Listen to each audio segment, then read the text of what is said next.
Fala galera, tudo bem com vocês? Então bora lá para mais uma videoaula de ciências com a professora Raquel. Na aula de hoje, nós falaremos sobre os fenômenos naturais e os seus impactos ambientais. Já estudamos um pouco a respeito dos impactos ambientais, principalmente aqueles causados pelo homem. E sabemos que o consumo sustentável minimiza esses problemas ambientais.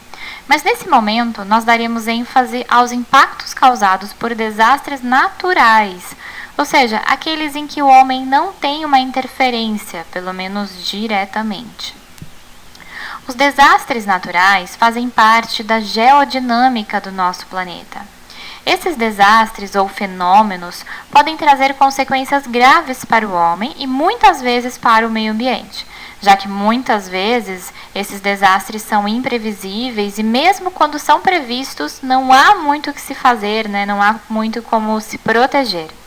Nas últimas décadas, nós notamos que houve um aumento no número desses fenômenos, o que nos faz entender que existe uma interferência humana provocando ou talvez aumentando essas situações, como o aquecimento global e o efeito estufa, que influencia diretamente o clima de todas essas regiões.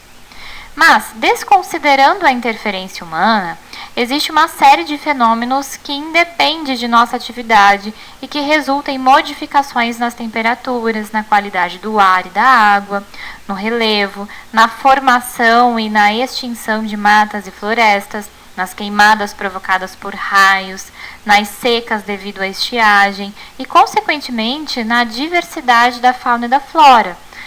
Porque elas dependem diretamente do ambiente para se sustentar e para sobreviver. Entre os principais desastres naturais, nós podemos citar, primeiro, as tempestades. Essas tempestades podem ser de neve, de granizo, de areia, de chuva com raios e podem ser altamente destrutivas. Dependendo do tempo de duração e da intensidade, podem causar deslizamentos de terra, de gelo, derrubada de árvores, grandes erosões, alagamentos, e até os deslizamentos de casas mesmo, Agora sobre os incêndios florestais. Podem ser causados pelo homem, mas muitas vezes eles iniciam-se devido à queda de raios provenientes da atmosfera. Em alguns ecossistemas, e dependendo da época do ano, a vegetação como um todo se torna um componente excelente para a propagação do fogo. Esses incêndios provocam uma alteração nos componentes bioquímicos do solo, assim como a diminuição ou a eliminação de micro-organismos importantes para a fertilidade do solo. Obviamente que, além da flora, a fauna local também é diretamente afetada. E sem essa cobertura vegetal, sem as plantas, a região fica mais suscetível às erosões e ao assoreamento de rios. E a diminuição das florestas acaba diminuindo as chuvas da região. Nós já trabalhamos sobre essa relação da quantidade de chuva com a vegetação, com as florestas. Então, isso também vai prejudicar o ciclo de chuvas e a qualidade do ar. Então, como uma das consequências desses incêndios, a gente citou as erosões, o assoreamento, diminuição de chuvas, qualidade do ar. Agora, sobre os terremotos. Eles são abalos sísmicos que podem ser provocados por uma ruptura ou por uma acomodação de blocos rochosos, por atividades vulcânicas e principalmente pelo tectonismo, que são os movimentos e possíveis choques, possíveis batidinhas entre as placas tectônicas.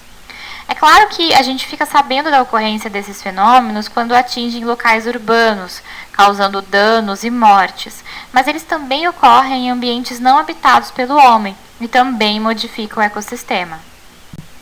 E os tsunamis são gerados pelo deslocamento de grandes quantidades de águas dos oceanos. Esse deslocamento pode ser provocado pelo movimento das placas tectônicas, lá no fundo dos oceanos, ou pode ser também provocado por erupções vulcânicas, por grandes deslizamentos de terra ou de gelo e ainda por meteoritos.